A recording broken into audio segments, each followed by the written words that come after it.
15। आते हैं question number 1 पे। भारत में पूछ रहा है, भारत में ग्रीष्मकालीन मानसून के प्रभाव की सामान्य दिशा जो है वो क्या है? दक्षिण से उत्तर है, दक्षिण पश्चिम से दक्षिण पूर्व है, दक्षिण पूर्व से दक्षिण पश्चिम है, दक्षिण पश्चिम से उत्तर पूर्व है। तो इसका राइट आंसर है ऑप्शन नंबर डी जो है वो भारत में ग्रीष्मकालीन मानसून के प्रभाव की सामान्य दिशा जो है वो दक्षिण पश्चिम से उत्तर पूर्व की ओर होती है। शीतकाल में इसकी दिशा शीतकाल में इसकी दिशा जो है वो उत्तर पूर्व की ओर होती है। शीतकाल में इसकी दिशा जो है वो उत्तर पूर्व से दक्षिण पश्चिम की ओर होती है। भारत में अधिकांश वर्षा दक्षिण पश्चिम मानसून से ही प्राप्त होती है। अब चलते हैं क्वेश्चन नंबर 2 पे। निम्नलिखित में से किस जिले में धारवाड़ भू-स्तरीय संरचना वाली चट्टानें नहीं पाई जाती है? कौन से जिले में नहीं पाई जाती है?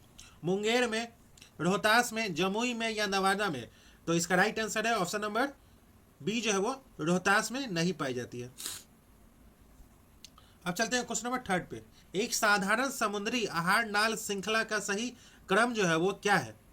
सही क्रम जो है वो क्या है? तो फाइटोप्लैंक्टन, जूले कैंटन या क्रेफिश? तो इसका राइट आंसर है ऑप्शन नंबर ए जो है वो फाइटोप्लैंक्टन, जू प्लैंक्टन और क्रेफिश है। अब चलते हैं क्वेश्चन नंबर 4 पे। पर्यावरण अनुकूल उपभोक्ता उत्पादों को चिन्हित करने के लिए सरकार द्वारा कौन सा हॉलमार्क चलाया गया है? तो eco mark, egg mark, water mark, ISI mark? तो इसका राइट आंसर है ऑप्शन नंबर ए जो है वो इको मार्क चलाया गया है। इको मार्क प्रमाण पत्र उन भारतीय उत्पादों को दिया जाता है जो पर्यावरण के प्रति मैत्रीपूर्ण हो। यह भारतीय मानक ब्यूरो द्वारा वर्ष 1991 से दिया जा रहा है। अब चलते हैं क्वेश्चन नंबर 5 पे। निम्नलिखित में कौन एक सम्मिलित नहीं है? कौन सा एक सम्मिलित नहीं है? गोरखपुर जो है वो राप्ती नदी पे किनारे है, लुधियाना जो है वो सतलज, जबलपुर जो है वो सोन नदी के किनारे है, सूरत जो है वो ताप्ती नदी के किनारे है। तो इसमें से कौन सा सम्मिलित नहीं है? तो ऑप्शन नंबर सी जो है वो जबलपुर जो है वो नर्मदा नदी के किनारे है, न कि सोन। जबलपुर जो है वो नर्मदा नदी के किनारे है। अब चलते हैं क्वेश्चन नंबर 6 पे। सूची 1 का सूची 2 से मिलान करना है। भील जनजाति जो है वो राजस्थान में, गोंड जनजाति जो है वो छत्तीसगढ़ में, लिंबू जनजाति जो है वो सिक्किम में है और कोनाक्य जनजाति जो है वो नागालैंड में है। तो इसका राइट आंसर है ऑप्शन नंबर ए जो है इसका राइट आंसर है। अब चलते हैं क्वेश्चन नंबर 7। पृथ्वी की आंतरिक परत के निर्माण में किन तत्वों की प्रचुरता रहती है? किन तत्वों की प्रचुरता रहती है? तो निकेल और फेरस। पृथ्वी के मुख्यतः 3 परतें होती हैं, भूपटल या भूपर्पटी, मेटल या कोर या नीफे। भूपटल या भूपर्पटी जो है वो पृथ्वी का वह बाहरी परत है जिस पर महाद्वीप और महासागर स्थित है, उसे भूपटल कहा जाता है। और सीमा को इसकी निचली परत बैसाल्ट चट्टानों से बनी होती है। यह परत को SI और MA के नाम से जाना जाता है जो सिलिका और मैग्नीशियम है। और कोर और नीफे जो है वो सीमा के नीचे पृथ्वी की तीसरी और अंतिम परत पाई जाती है। इस परत में निकेल और लोहा की प्रधानता होती है, इसलिए इस परत का नाम नीफे है। निकेल और फेरस रखा गया है। अब चलते हैं क्वेश्चन नंबर 8 पे। भारतीय मानक समय की यामोत्तर नहीं गुजरती है। किससे नहीं गुजरती है? आंध्र प्रदेश, छत्तीसगढ़, महाराष्ट्र या उत्तर प्रदेश? तो इसका राइट आंसर है ऑप्शन नंबर सी जो है वो महाराष्ट्र से नहीं गुजरती है। भारतीय मानक समय की यामोत्तर महाराष्ट्र से नहीं गुजरती है। भारत के 5 राज्य से होकर मानक यामोत्तर गुजरती है। वे राज्य जो हैं वो उत्तर प्रदेश है, यूपी, MP, छत्तीसगढ़ और ओडिशा और आंध्र प्रदेश है। भारतीय मानक मध्याह्न रेखा 82 डिग्री पूर्वी देशांतर है जो उत्तर प्रदेश के मिर्जापुर से होकर गुजरती है। अब चलते हैं क्वेश्चन नंबर 9। हिंद महासागर में सबसे बड़ा द्वीप जो है वो कौन सा है? मालदीव है, लक्षद्वीप है, मेडागास्कर है, सुमात्रा है। तो इसका राइट आंसर है ऑप्शन नंबर सी जो है वो हिंद महासागर में सबसे बड़ा द्वीप जो है वो मेडागास्कर है। इसका क्षेत्रफल लगभग 22658 वर्ग किलोमीटर है। 22658 वर्ग किलोमीटर है, वर्ग मील है। यह ग्रीनलैंड, न्यू गिनी और बोर्नियो के बाद विश्व में चौथा सबसे बड़ा द्वीप है। फ्रांस ने इसे 26 जून 1960 को तक उपनिवेश बनाया। अब चलते हैं क्वेश्चन नंबर 10 पे। निहारिका जो है वो क्या है? निहारिका जो है वो एक धूल, गैस और प्लाज्मा का बादल है। निहारिका जो है वो एक धूल, गैस और प्लाज्मा का बादल है। अब चलते हैं क्वेश्चन नंबर 11। लाली वन्य जीव अभ्यारण्य किस राज्य में स्थित है? अरुणाचल प्रदेश, सिक्किम, मध्य प्रदेश, केरल। तो इसका राइट आंसर है ऑप्शन नंबर ए जो है वो अरुणाचल प्रदेश में है, ब्रह्मपुत्र नदी के तट पर है लाली वन्यजीव अभ्यारण्य। अब चलते हैं क्वेश्चन नंबर 12। निम्नलिखित में कौन सा मेघालय पठार का अंश नहीं है? कौन सा मेघालय पठार का अंश नहीं है? भुवन पहाड़िया, गारो पहाड़िया, खासी पहाड़िया, जयंतिया पहाड़िया। तो इसका राइट आंसर है ऑप्शन नंबर ए जो है वो भुवन पहाड़िया। मेघालय पठार का अंश नहीं है। मेघालय की 3 प्रमुख पहाड़िया श्रेणियां जो है वो गारो, खासी, जयंतिया है। अब चलते हैं क्वेश्चन नंबर 13 पे। निम्नलिखित में से कौन सा युग्म जो है वो सुमेलित है? कालरायन पहाड़िया जो है वो कर्नाटक में है, लुसाई पहाड़िया त्रिपुरा, अम्बोर पहाड़िया जो है वो अरुणाचल प्रदेश में, ग्वाविल गढ़ पहाड़िया जो है वो महाराष्ट्र में है। तो इस सब में कौन सा सही सुमेलित है? तो ऑप्शन नंबर सी केवल तीसरा और चौथा जो है वो सही सुमेलित है। काला रायन पहाड़िया तमिलनाडु में, जबकि लुसाई पहाड़िया जो है वो मिजोरम में है। ये जो है काला रायन पहाड़िया जो है वो तमिलनाडु में है और लुसाई पहाड़िया मिजोरम में है। अब चलते हैं क्वेश्चन नंबर 14 पे। 2011 की जनगणना के अनुसार न्यूनतम जनसंख्या घनत्व के अनुसार राज्यों का आरोही क्रम निम्नलिखित में से कौन सा सही है? कौन सा सही है? तो अरुणाचल प्रदेश, मिजोरम और सिक्किम। अरुणाचल प्रदेश और मिजोरम और सिक्किम इसका राइट आंसर है। अब चलते हैं क्वेश्चन नंबर 15।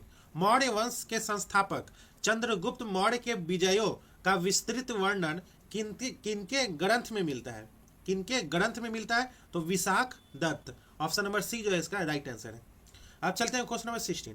जैन धर्म के संबंध में निम्नलिखित कथनों पर विचार करना है। पहला, जैन धर्म के सिद्धांतों का उपदेश देने वाले दिगंबर कहलाते हैं। पार्श्वनाथ जैन धर्म के 23वें तीर्थंकर थे। जैन धर्म में अजीतनाथ के बाद संभवनाथ अगले तीर्थंकर थे हुए। तो इसमें से कौन सा सही है? कौन सा कथन सही है? तो ऑप्शन नंबर बी केवल दूसरा और तीसरा कथन जो है वो सही है। अब चलते हैं क्वेश्चन नंबर 17। खिलजी वंश के किस सुल्तान ने शासितों के शैक्षिक समर्थन पर आधारित राज्य के सिद्धांत का पालन किया था? अलाउद्दीन खिलजी, जलाउद्दीन खिलजी, नसरुद्दीन खिलजी या उपयुक्त में से कोई नहीं। तो इसका राइट आंसर है ऑप्शन नंबर बी जो है वो जलालुद्दीन खिलजी। अब चलते हैं क्वेश्चन नंबर 18। निम्नलिखित में से कौन एक हर्षवर्धन की रचना नहीं मानी जाती है? कौन सी नहीं मानी जाती है? नागानंद, प्रियदर्शिका, रत्नावली, कथा सरिता सागर। तो इसका राइट आंसर है ऑप्शन नंबर डी जो है वो कथा सरिता सागर। अब चलते हैं क्वेश्चन नंबर 19। निम्नलिखित युग्मों पर विचार करना है। Anand Mohan Bose Indian Association, justice M G Ranade जो है वो पूना सार्वजनिक सभा, जी सुब्रमण्यम अय्यर जो है वो मद्रास महाजन सभा, फिरोज शाह मेहता बॉम्बे प्रेसिडेंसी एसोसिएशन। उपयुक्त युग्मों में से कौन सा सही सुमेलित है? तो ऑप्शन नंबर डी जो है वो सही सुमेलित है। अब चलते हैं क्वेश्चन नंबर 20। अंग्रेजों के द्वारा पटना में अपनी पहली फैक्ट्री कब स्थापित की गई थी? वर्ष 1618 में, वर्ष 1620 में, वर्ष 1622 में, वर्ष 1624 में। तो इसका राइट आंसर है ऑप्शन नंबर बी जो है वो वर्ष 1620 में अंग्रेजों के द्वारा पटना में अपनी पहली फैक्ट्री की स्थापना की गई थी। परंतु 1621 में यह फैक्ट्री जो है वो बंद हो गई। पुनः 1651 में गुलजारबाग में स्थापित की गई, जो आज गवर्नमेंट प्रिंटिंग प्रेस से के रूप में जाना जाता है। अब चलते हैं नेक्स्ट क्वेश्चन पे, क्वेश्चन नंबर 21। शेर शाह के विरुद्ध, अब चलते हैं क्वेश्चन नंबर 21। शेर शाह के विरुद्ध हुमायूं की विफलता का मुख्य कारण जो था वो क्या था? तो वह अफगानों की शक्तियों का सही अंदाजा नहीं लगा पाया था। ऑप्शन नंबर ए जो है इसका राइट आंसर है। शेर शाह के विरुद्ध हुमायूं की विफलता का मुख्य कारण यह था कि वह अफगानों की सैन्य शक्ति का अंदाजा सही से नहीं लगा पाया था। वह अफगानों को अपनी सैन्य शक्ति के आगे कमजोर समझ रहा था। हुमायूं के संबंध में इतिहास में कहा जाता है कि वह बहुत ही विद्वान व्यक्ति का था तथा सैन्य मामलों एवं सैन्य दृष्टि से काफी कुशल व्यक्ति था, परंतु युद्ध का नेतृत्व करना, अपने साम्राज्य को कैसे अस्थायी बनाना, इन सब विषयों में हुमायूं कमजोर था। अब चलते हैं क्वेश्चन नंबर 22। B.R. अम्बेडकर को भारत में दलित आंदोलन का जनक माना जाता है। उनके संबंध में निम्न में से कौन सा कथन जो है वो सही है? तो इसका राइट आंसर है ऑप्शन नंबर बी जो है वो वर्ष 1923 में उन्होंने मंदिर प्रवेश आंदोलन शुरू किया था। ऑप्शन नंबर बी जो है इसका राइट आंसर है। अब चलते हैं क्वेश्चन नंबर 23। निम्न में से किस विदेशी को कांग्रेस का 2 बार अध्यक्ष बनने का गौरव प्राप्त है? किस विदेशी को कांग्रेस का 2 बार अध्यक्ष बनने का गौरव प्राप्त है? तो ऑप्शन नंबर ए जो है वो विलियम वेडर वर्न को 2 बार अध्यक्ष बनने का गौरव प्राप्त है। एक बार 1910 में इलाहाबाद में, एक बार 1889 में मुंबई में। अब चलते हैं नेक्स्ट क्वेश्चन पे, क्वेश्चन नंबर 24। निम्नलिखित समाचार पत्रों को उनकी भाषा के साथ सम्मिलित करना है। अल हिलाल जो है वो उर्दू में, केसरी जो है वो मराठी में, स्वदेश मित्रन जो है वो तमिल में, समाचार दर्पण जो है वो बंगाली में। तो इसका राइट आंसर है ऑप्शन नंबर डी जो है इसका राइट आंसर है। अब चलते हैं क्वेश्चन नंबर 25। जालियांवाला बाग हत्याकांड के विरोध में निम्नलिखित में से किसने वायसराय की कार्यकारी परिषद से त्याग पत्र दे दिया था? किसने त्याग पत्र दे दिया था? तो ऑप्शन नंबर सी जो है वो सर शंकरन नायर ने त्याग पत्र दे दिया था। अब चलते हैं क्वेश्चन नंबर 26। 1740-48 के मध्य यूरोप में चला ऑस्ट्रियाई उत्तराधिकार का युद्ध किन यूरोपीय शक्तियों के मध्य हुआ था? फ्रांसीसी और अंग्रेज, डच और फ्रांसीसी, पुर्तगाली और डच, अंग्रेज और पुर्तगाली। तो इसका राइट आंसर है ऑप्शन नंबर ए जो है वो फ्रांसीसी और अंग्रेज के बीच लड़ा गया था। अब चलते हैं क्वेश्चन नंबर 27। निम्नलिखित दलों में से किसने अपने प्रतीक के रूप में स्वास्तिक का इस्तेमाल किया था? किसने किया था? तो ऑप्शन नंबर सी जो है वो नाजी पार्टी ने किया था। ऑप्शन नंबर सी जो है वो नाजी पार्टी। अब चलते हैं क्वेश्चन नंबर 28। क्रीमिया का युद्ध किन वर्षों के बीच लड़ा गया था? क्रीमिया का युद्ध किन वर्षों के बीच लड़ा गया था? तो 1853 से 1856। ऑप्शन नंबर ए जो है इसका राइट आंसर है।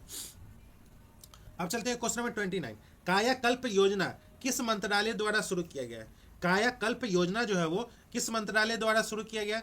तो स्वास्थ्य और परिवार कल्याण मंत्रालय द्वारा केंद्रीय स्वास्थ्य और परिवार कल्याण मंत्री श्री जेपी नड्डा ने 15 मई 2015 को स्वच्छ भारत मिशन के विस्तार के रूप में कायाकल्प योजना पुरस्कार शुरू किया था। अब चलते हैं क्वेश्चन नंबर 13। भारत का पहला टील कार्बन अध्ययन निम्नलिखित में से किस राष्ट्रीय उद्यान में किया गया था? किस राष्ट्रीय उद्यान में किया गया था? तो ऑप्शन नंबर बी जो है वो केवलादेव राष्ट्रीय उद्यान राजस्थान में किया गया था। अब चलते हैं question number 31। Long range land attack cruise missile जो है वो किस संगठन द्वारा विकसित किया गया है? तो ऑप्शन नंबर ए जो है वो DRDO के द्वारा विकसित किया गया। अब चलते हैं क्वेश्चन नंबर 32। विश्व की पहली मिस AI कौन बनी है? विश्व की पहली मिस AI जो बनी है वो केंजा लायली बनी है। मोरक्को की केंजा लायली को दुनिया की पहली मिस AI घोषित किया गया। केंजा लायली ने 1500 से अधिक AI मॉडलों को हराकर दुनिया की पहली वर्चुअल ब्यूटी पेजेंट जीता है। इस प्रतियोगिता का आयोजन ब्रिटेन की फैन्यू वर्ल्ड AI क्रिएटर अवार्ड ने ऑनलाइन आयोजित किया था। इस प्रतियोगिता में भारत से एआई जनरेटेड मॉडल द्वारा सातावरी ने हिस्सा लिया था। केंजा लायरी का लक्ष्य अपनी प्रसिद्धि का उपयोग करके महिलाओं को सशक्त बनाना, पर्यावरण की रक्षा करना और एआई के बारे में सकारात्मक जागरूकता फैलाना है। अब चलते हैं क्वेश्चन नंबर 33। 6वें राज्य खाद्य सुरक्षा सूचकांक 2024 के संबंध में कौन सा कथन जो है वो सही है? कौन सा कथन सही है? तो केरल ने लगातार दूसरी बार इस सूचकांक में शीर्ष स्थान हासिल किया है, तमिलनाडु दूसरे और जम्मू कश्मीर तीसरे स्थान पर है। यह सूचकांक एफएसएसआई द्वारा वर्ष 2019 से जारी किया जा रहा है। इनमें से सभी, तो इसका राइट आंसर है ऑप्शन नंबर डी जो है वो इनमें से सभी।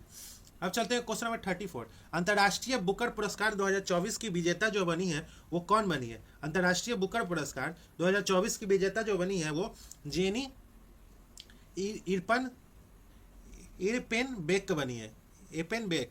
ऑप्शन नंबर ए जो इसका राइट आंसर है। अब चलते हैं क्वेश्चन नंबर 35। हाल ही में किस राज्य सरकार ने प्रति व्यक्ति 50 रुपए का पर्यटक शुल्क जो लगाया है? उत्तराखंड, गोवा, हिमाचल प्रदेश या सिक्किम? तो ऑप्शन नंबर डी जो है वो सिक्किम की प्रेम सिंह तमांग सरकार ने राज्य में प्रवेश करने वाले पर्यटकों के लिए 50 रुपए का प्रवेश शुल्क लगा दिया है। इसे 15 मार्च 2025 से लागू किया गया है। अब चलते हैं क्वेश्चन नंबर 36। निम्न कथनों पर विचार करना है। 50वें G7 शिखर सम्मेलन अपुलिया इटली में संपन्न हुआ था। G7 के सदस्य के रूप में भारत भी एक सदस्य देश है। G6 का प्रथम शिखर सम्मेलन 1975 में आयोजित किया गया था।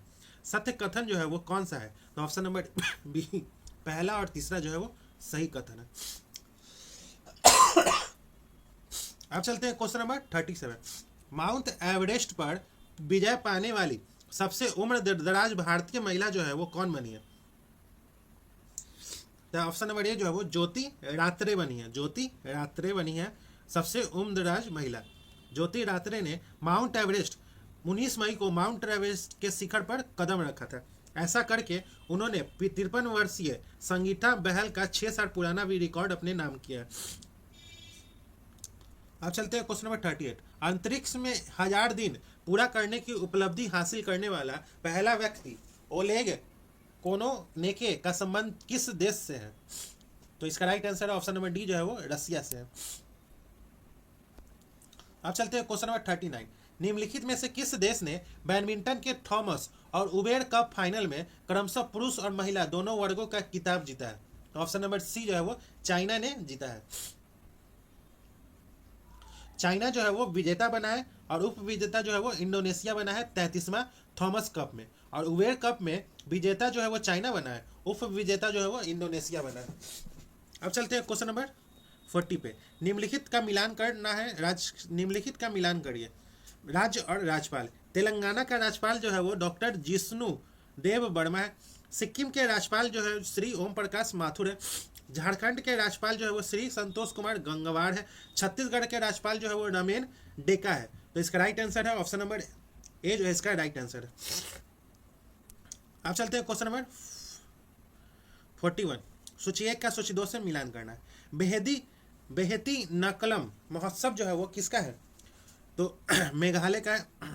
लोंगटे महोत्सव जो है वो अरुणाचल प्रदेश। फुलदेई महोत्सव जो है वो उत्तराखंड का है, और नुआ कहाई महोत्सव जो है वो ओडिशा का है। तो इसका राइट आंसर है ऑप्शन नंबर सी जो है इसका राइट आंसर है। अब चलते हैं क्वेश्चन नंबर 42। पंचामृत योजना जिसका उद्देश्य गन्ने की खेती में नई तकनीक का प्रयोग करना है किस राज्य सरकार द्वारा शुरू किया गया है? कौन से राज्य सरकार के द्वारा शुरू किया गया है? मध्य प्रदेश, कर्नाटक, उत्तर प्रदेश या महाराष्ट्र? तो ऑप्शन नंबर बी जो है वो उत्तर प्रदेश के द्वारा शुरू किया गया है। अब चलते हैं क्वेश्चन नंबर 43। किस देश ने अंतरिक्ष मैत्री मिशन के अंतर्गत इसरो की वाणिज्यिक शाखा न्यू स्पेस इंडिया लिमिटेड के साथ $18 मिलियन के साथ समझौता पर हस्ताक्षर किया है? संयुक्त राज्य अमेरिका, ऑस्ट्रेलिया, इजराइल या जापान? तो ऑप्शन नंबर बी जो है वो ऑस्ट्रेलिया है। अब चलते हैं क्वेश्चन नंबर 44। निम्न कथनों पर विचार करना। पहला, स्पेन जो है वो अंतर्राष्ट्रीय सौर गठबंधन में पूर्ण सदस्य के रूप में शामिल होने वाला 100वां देश बन गया है। अंतर्राष्ट्रीय सौर गठबंधन की स्थापना COP15 के दौरान की गई थी। असत्य कथन का चयन करना है। तो ऑप्शन नंबर सी जो है वो 1 और 2 दोनों असत्य है। जून 2024 में दक्षिण अमेरिकी देश पराग्वे अंतर्राष्ट्रीय सौर गठबंधन में पूर्ण सदस्य के रूप में शामिल होने वाला 100वां देश बन गया है। स्पेन नहीं बना था, यह पराग्वे बना था। और 99वां सदस्य देश जो था वो स्पेन बना था। 104वां सदस्य देश जो है वो आर्मेनिया बना था। पेरिस में 2015 के COP 21 के दौरान सौर ऊर्जा को बढ़ावा देने के लिए भारत और फ्रांस द्वारा संयुक्त रूप से गठबंधन किया गया था। स्थापना जो है वो 2015 में किया गया था। मुख्यालय जो है वो गुरुग्राम। COP 15 नहीं, COP 21। अब चलते हैं क्वेश्चन नंबर 45। अगस्त 2024 में गृह मंत्रालय ने बिहार के किन 2 जिलों को नक्सल मुक्त घोषित किया है? बांका और पश्चिम चंपारण में। ऑप्शन नंबर बी जो है वो बांका और पश्चिम चंपारण। अब चलते हैं क्वेश्चन नंबर 46। हाल ही में किस भारतीय महिला को सशस्त्र बल चिकित्सा सेवा का महानिदेशक नियुक्त किया गया? कौन सी महिला है? तो आरती सरीन। ऑप्शन नंबर ए जो है वो आरती सरीन। आरती सरीन। अब चलते हैं क्वेश्चन नंबर 47। भारत के राष्ट्रपति के चुनाव मंडल में कौन कौन सम्मिलित है? भारत के राष्ट्रपति के चुनाव मंडल में कौन कौन सम्मिलित है? तो ऑप्शन नंबर डी जो है वो संसद के दोनों सदनों के सभी निर्वाचित सदस्य एवं राज्य विधानसभाओं के सभी निर्वाचित सदस्य जो है वो शामिल है। ऑप्शन नंबर डी जो है इसका राइट आंसर है। अब चलते हैं क्वेश्चन नंबर 48। निम्न में से कौन सा विकेंद्रीकरण का वैशिष्ट्यम नहीं है? कौन सा नहीं है? तो स्थानीय समुदाय में आत्मविश्वास को नहीं जगाना। ऑप्शन नंबर सी जो है इसका राइट आंसर है। अब चलते हैं क्वेश्चन नंबर 49। कटौती प्रस्ताव का उद्देश्य क्या होता है? कटौती प्रस्ताव का उद्देश्य जो होता है वो बजट प्रस्तावों के खर्च में कमी का प्रस्ताव प्रस्तुत करना। ऑप्शन नंबर सी जो है इसका राइट आंसर है। अब चलते हैं क्वेश्चन नंबर 50। भारतीय संविधान के किस अनुच्छेद के अंतर्गत लोकसभा में अनुसूचित जातियों के आरक्षण का प्रावधान किया गया है? तो अनुच्छेद 330। ऑप्शन नंबर ए जो है वो अनुच्छेद 330 में किया गया। अब चलते हैं क्वेश्चन नंबर 51। भारत में ब्लॉक स्तर पर बनी पंचायत समिति केवल एक जो है वो प्रशासनिक अधिकारी है। ऑप्शन नंबर डी जो है इसका राइट आंसर है। अब चलते हैं क्वेश्चन नंबर 52। केंद्र शासित प्रदेश के मुख्यमंत्री जहां पर इस तरह का प्रावधान है किसके द्वारा नियुक्त किए जाते हैं? किसके द्वारा नियुक्त किए जाते हैं? तो ऑप्शन नंबर ए जो है वो राष्ट्रपति के द्वारा नियुक्त किए जाते हैं। अब चलते हैं क्वेश्चन नंबर 53। भारत के संसद का व्यय किसके द्वारा नियंत्रित किया जाता है? राष्ट्रपति के द्वारा, नीति आयोग, वित्त आयोग या नियंत्रक एवं महालेखा परीक्षक? तो इसका राइट आंसर है ऑप्शन नंबर डी जो है वो नियंत्रक एवं महालेखा परीक्षक के द्वारा नियंत्रित किया जाता है। ऑप्शन नंबर डी जो है इसका राइट आंसर। अब चलते हैं क्वेश्चन नंबर 54। मौलिक अधिकारों की सूची में से संपत्ति का अधिकार किसके शासनकाल में निकाल लिया गया था? इंदिरा गांधी, राजीव गांधी, चरण सिंह, मोरारजी देसाई? तो ऑप्शन नंबर डी जो है वो मोरारजी देसाई। 44वें संविधान संशोधन के द्वारा संपत्ति के अधिकार को 1978 में मौलिक अधिकार से हटा दिया गया था। वर्तमान में मौलिक अधिकारों की संख्या 6 है। अब चलते हैं क्वेश्चन नंबर 55। सूची 1 का सूची 2 से मिलान करना है। राज्य के नीति निर्देशक सिद्धांत जो है वो आयरलैंड से लिया गया है। मौलिक अधिकार जो है वो संयुक्त राज्य अमेरिका से लिया गया है। समवर्ती सूची जो है वो ऑस्ट्रेलिया से लिया गया। भारत राज्यों का संघ जिसमें केंद्र को अधिक शक्ति प्रदान की गई है कनाडा से लिया गया है। तो इसका राइट आंसर है ऑप्शन नंबर डी जो है इसका राइट आंसर है। अब चलते हैं क्वेश्चन नंबर 56। भारत ने संविधान की प्रस्तावना में निम्नलिखित में से किस एक को पहले मुख्य रूप से सम्मिलित नहीं किया गया था?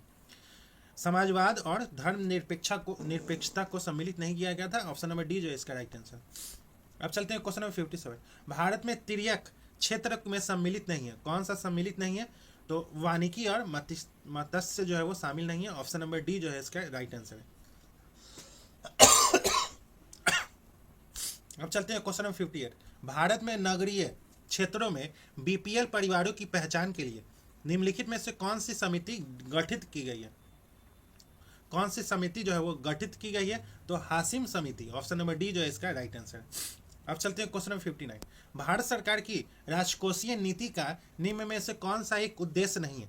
राजकोषीय नीति का कौन सा उद्देश्य नहीं है? तो अंतरराज्यीय व्यापार का नियमन। ऑप्शन नंबर सी जो है इसका राइट आंसर है। अब चलते हैं क्वेश्चन नंबर 60। भारत में औद्योगिक क्षेत्र की उपलब्धि को मापने के लिए निम्न में से कौन सी संस्था औद्योगिक उत्पादन के सूचकांक को जारी करती है? कौन सी संस्था करती है? तो ऑप्शन नंबर सी जो है वो केंद्रीय सांख्यिकी कार्यालय। अब चलते हैं क्वेश्चन नंबर 61। निम्नलिखित युग्मों में से कौन सा सही सुमेलित नहीं है? निम्नलिखित युग्मों में से कौन सा सही सुमेलित नहीं है? तो ग्रामीण रोजगार जो है वो सही सुमेलित नहीं है। स्वर्ण जयंती शहरी ग्रामीण योजना, ये जो 1 दिसंबर 1997 को प्रारंभ हुई थी, का उद्देश्य शहरी बेरोजगारी को रोजगार उपलब्ध कराना था, न कि ग्रामीण बेरोजगारी को। अब चलते हैं क्वेश्चन नंबर 62। छठी पंचवर्षीय योजना के दौरान निम्नलिखित में से कौन सा कार्यक्रम जो है वो शुरू किया गया था? तो एकीकृत ग्रामीण विकास कार्यक्रम जो है वो शुरू किया गया था। अब चलते हैं क्वेश्चन नंबर 63। निम्नलिखित में से कौन सा पादपों के लिए सूक्ष्म पोषक तत्व नहीं है? कौन सा नहीं है? लो, मैग्नीज, मैग्नीशियम, कोरोलिन। तो ऑप्शन नंबर सी जो है वो मैग्नीशियम नहीं है। अब चलते हैं क्वेश्चन नंबर 64। 64 का ऑप्शन नंबर डी जो है इसका राइट आंसर है। अब चलते हैं क्वेश्चन नंबर 65। जंतु कोशिकाओं में कौन सा अंगक बाहरी पदार्थों का पाचन कर सकता है? लाइसोसोम जो है वो बाहरी पदार्थों का पाचन कर सकता है। ऑप्शन नंबर बी जो है इसका राइट आंसर है। अब चलते हैं क्वेश्चन नंबर 66। निम्नलिखित में से किसका उपयोग कागज के विरंजन में किया जाता है? किसका उपयोग किया जाता है? तो क्लोराइड में पाचक का ये कागज के विरंजन का किया जाता है, विरंजन के रूप में किया जाता है। अब चलते हैं क्वेश्चन नंबर 67। एक्सरे का उपयोग किया जाता है। एक्सरे का उपयोग जो है वो किया जाता है किसी मशीन के दो धात्विक भागों के बीच वेल्डेड जोड़ों का निरीक्षण करने के लिए, क्रिस्टलों की संरचना का अध्ययन करने के लिए। तो इसका राइट आंसर है ऑप्शन नंबर सी जो है 1 और 2 दोनों किया जाता है। अब चलते हैं क्वेश्चन नंबर 68। ओजोन क्षेत्र एक है, क्या है? तो अंटार्कटिक के ऊपर स्थित है, जो कि मुख्य रूप से CFC गैसों के कारण होता है। ऑप्शन नंबर ए जो है इसका राइट आंसर है। अब चलते हैं क्वेश्चन नंबर 69। हवा से पानी में जाते समय प्रकाश के लिए निम्नलिखित में से कौन सा कथन जो है वो सही है? हवा से पानी में जाते समय क्या होता है? तो इसकी तरंगदैर्घ्य और वेग जो है वो दोनों कम हो जाते हैं। ऑप्शन नंबर डी जो है इसका राइट आंसर है। अब चलते हैं क्वेश्चन नंबर 70। प्रोटीन से बने वायरस के बाहरी आवरण को क्या कहते हैं? प्रोटीन से बने वायरस के बाहरी आवरण को कैप्सिड कहते हैं। कैप्सिड ऑप्शन नंबर ए जो है इसका राइट आंसर है। अब चलते हैं क्वेश्चन नंबर 71। मनुष्यों में श्वास न लेने की प्रक्रिया में निम्नलिखित में से कौन सा शामिल नहीं है? तंत्रिका कोशिका, डायफ्राम, पसलियों की मांसपेशियां या उपयुक्त सभी। तो ऑप्शन नंबर डी जो है वो उपयुक्त सभी। अब चलते हैं क्वेश्चन नंबर 72। अनुवांशिक कोड द्वारा कितने अलग अलग प्रकार के अमीनो एसिड निर्दिष्ट किए गए हैं? 15, 20, 12 या 200। तो इसका राइट आंसर है ऑप्शन नंबर बी जो है वो 20। अब चलते हैं क्वेश्चन नंबर 73। रेफ्रिजरेटर में फ्रीजर को सबसे ऊपर क्यों स्थापित किया गया है? तो ताकि यह संवहन धाराओं को स्थापित करके संपूर्ण आंतरिक भाग को ठंडा कर सके। ऑप्शन नंबर सी जो है इसका राइट आंसर है। अब चलते हैं क्वेश्चन नंबर 74। निम्नलिखित में से किस विधि से एक कमरे में धातु की मेज पर रखी गई गर्म कॉफी का गर्म कफ गर्मी खो सकता है? तो चालन, संवहन, विकिरण और वाष्पीकरण के कारण। ऑप्शन नंबर डी जो इसका राइट आंसर। अब चलते हैं क्वेश्चन नंबर 75। फुट रोट रोग का कारक कौन है? बैक्टीरिया है, वायरस है, फंगस है, प्रोटोजोआ है। तो इसका राइट आंसर है ऑप्शन नंबर ए जो है वो बैक्टीरिया है। अब चलते हैं क्वेश्चन नंबर 76। जानवरों की हड्डियों और दांतों में मौजूद मुख्य रासायनिक पदार्थ जो है वो क्या है? Sodium chloride, calcium sulphate, calcium phosphate, sodium dioxide. तो ऑप्शन नंबर सी जो है वो कैल्शियम फॉस्फेट है। अब चलते हैं क्वेश्चन नंबर 77। अब चलते हैं क्वेश्चन नंबर 77 पे। निम्नलिखित में से किन कोशिकाओं में केंद्रक नहीं होता है? इसमें से कौन सी कोशिकाओं में केंद्रक नहीं होता है? मूलरोम कोशिका, लाल रुधिर कोशिका या पुट्टी कानू या एक केंद्रीय कानू। तो इसका राइट आंसर है ऑप्शन नंबर सी जो है वो 2 और 3 में केंद्रक जो है वो नहीं होता है। अब चलते हैं क्वेश्चन नंबर 78। सुपर कूलिंग एक तलड़ को डैश तक ठंडा करना होता है, तो हिमांक से नीचे। ऑप्शन नंबर बी जो है इसका राइट आंसर है। अब चलते हैं क्वेश्चन नंबर 79। जनरेटर एक ऐसा उपकरण है जो यांत्रिक ऊर्जा को विद्युत ऊर्जा में परिवर्तित करता है, विद्युत ऊर्जा को यांत्रिक ऊर्जा में परिवर्तित करता है, या विद्युत चुंबकीय प्रेरण के सिद्धांत पर आधारित है। या नीचे ये कुट का उपयोग करके सही उत्तर का चयन करना है। तो ऑप्शन नंबर डी जो है वो सही है, 1 और 2। यांत्रिक ऊर्जा को विद्युत ऊर्जा में परिवर्तित करता है और विद्युत चुंबकीय प्रेरण के सिद्धांत पर कार्य करता है। अब चलते हैं क्वेश्चन नंबर 80। एक वस्तु को अवतल दर्पण के अक्ष पर उसके वक्रता केंद्र से परे एक बिंदु पर रखा जाता है, निर्मित प्रतिबिंब डैश होगा। कैसा होगा? तो उल्टा और वास्तविक होगा। ऑप्शन नंबर डी जो है वो उल्टा और वास्तविक होगा। अब चलते हैं क्वेश्चन नंबर 81। CO2 में निम्न में से किस प्रकार का संकरण पाया जाता है? CO2 में किस प्रकार का संकरण पाया जाता है? तो ऑप्शन नंबर ए जो है वो SP प्रकार का संस्करण पाया जाता है। अब चलते हैं क्वेश्चन नंबर 82। यीस्ट का उपयोग वाइन और बियर उद्योगों में किया जाता है क्योंकि यह उत्पादन करता है, यह जो उत्पादन करता है वो अल्कोहल का अवयवी रूप से करता है। ऑप्शन नंबर सी जो है इसका राइट आंसर है। अब चलते हैं क्वेश्चन नंबर 83। आगा खां कप का संबंध किस खेल से है? फुटबॉल से, हॉकी से, क्रिकेट से या टेनिस से? तो इसका राइट आंसर है ऑप्शन नंबर सी जो है वो हॉकी से। अब चलते हैं क्वेश्चन नंबर 84। मच्छर का तट पर किस देश में स्थित है? मच्छर तट जो है वो किस देश में स्थित है? होंडुरास और निकारागुआ। ऑप्शन नंबर ए जो है इसका राइट आंसर है। URL का पूर्ण रूप जो है वो क्या है? Uniform resource locator. Uniform resource locator है। ऑप्शन नंबर सी जो है इसका राइट आंसर है। यूनिसेफ का मुख्यालय जो है वो कहाँ है? तो यूनिसेफ का मुख्यालय जो है वो न्यूयॉर्क में है। यूनिसेफ जो है का मुख्यालय USA में स्थित न्यूयॉर्क में है। यूनिसेफ की स्थापना जो है वो 11 दिसंबर 1946 को द्वितीय विश्व युद्ध के परिणाम के रूप में हुई थी। अब चलते हैं क्वेश्चन नंबर 87 का क्वेश्चन नंबर 87 का ऑप्शन नंबर डी जो है इसका राइट आंसर है। क्वेश्चन नंबर 88 का हमारे समाज में पुरुषों और महिलाओं के बीच लिंग विभाजन क्या दर्शाता है? तो पुरुष और महिला के कार्य को समाज में उनकी भूमिका और जिम्मेदारियों के आधार पर बांटा गया है। ऑप्शन नंबर सी जो इसका राइट आंसर है। अब चलते हैं क्वेश्चन नंबर 89। मुंडेश्वरी महोत्सव बिहार के किस जिले में मनाया जाता है? तो कैमूर भभुआ में मनाया जाता है। अब चलते हैं क्वेश्चन नंबर 90 का ऑप्शन नंबर सी जो इसका राइट आंसर है। क्वेश्चन नंबर 91 का ऑप्शन नंबर सी जो इसका राइट आंसर है। क्वेश्चन नंबर 92 का ऑप्शन नंबर सी जो इसका राइट आंसर है। क्वेश्चन नंबर 93 का ऑप्शन नंबर सी जो इसका राइट आंसर है। क्वेश्चन नंबर 94 का ऑप्शन नंबर डी जो इसका राइट आंसर है। क्वेश्चन नंबर 95 का ऑप्शन नंबर डी जो इसका राइट आंसर है। क्वेश्चन नंबर 96 का ऑप्शन नंबर बी जो है इसका 96 का ऑप्शन नंबर बी जो इसका राइट आंसर है। क्वेश्चन नंबर 97 का ऑप्शन नंबर बी जो इसका राइट आंसर है। क्वेश्चन नंबर 98 का ऑप्शन नंबर ए जो इसका राइट आंसर है। क्वेश्चन नंबर 99 का ऑप्शन नंबर ए जो इसका राइट आंसर है। क्वेश्चन नंबर 100 का ऑप्शन नंबर सी जो है इसका राइट आंसर है। तो दोस्तों आज का सेशन ये समाप्त होता है जिसमें हम लोगों ने एडुटेरिया के द्वारा जो खाकी series Bihar SI test series चल रहा है उसी का टेस्ट नंबर 15 का डिस्कशन किया है। इससे पहले 14 डेस्क का डिस्कशन हो चुका है, उसका एक प्लेलिस्ट भी बना हुआ है, आप वहां जाके पूरा डिस्कशन देख सकते हैं। साथ ही साथ अगर आपको सभी का PDF चाहिए तो आप हमारे टेलीग्राम लिंक से जुड़ सकते हैं, वहां पर आपको सभी का PDF मिल जाएगा। तो दोस्तों और भी टेस्ट सीरीज के लिए आप इस चैनल से जुड़ सकते हैं। तब तक के लिए धन्यवाद। मिलते हैं किसी और नेक्स्ट टेस्ट सीरीज के साथ।